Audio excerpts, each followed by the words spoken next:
তিনি হলেন দয়াময়, তিনি হলেন মেহেরবান, তিনি হলেন the most gracious, the most merciful. তিনি দয়াময়, তিনি অতিশয় মেহেরবান। সুবহানাল্লাহ বলেন। তার দয়ার কোনো শেষ নাই, তার মায়ার কোনো শেষ নাই। আল্লাহ রহমানুন ফিদ দুনিয়া ওয়া রহিমুন ফিল আখিরাহ। এই দুনিয়ার জন্য আল্লাহ রহমান, দুনিয়াতে আল্লাহ সবাইরে দয়া করে, কাফিররেও করে, মুসলিমরেও করে।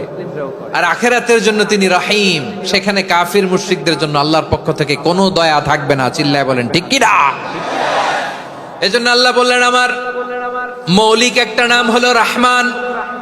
আল্লাহর পরে অন্য কোন নাম দিয়ে যদি তোমরা আমার নাম প্রকাশ করতে চাও, জপতে চাও, ডাকতে চাও, তোমরা রহমান নামে ডাকো।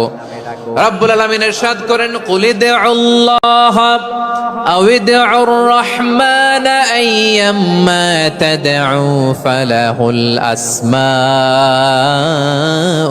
হুসনা।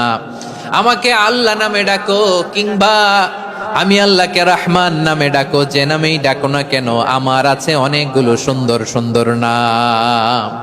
যে নামেই ডাকো আমি শুনি, ডাকলেই আমি সাড়া দেই। সকালে ডাকলেও সাড়া দেই, দুপুরে ডাকলেও সাড়া দেই, মাঝ রাতেও যদি আমরা বিপদে পড়ি, ডাকলে আমাদের ডাকে সাড়া দেয় কে? সবাই বলুন তো, সাড়া দেয় কে?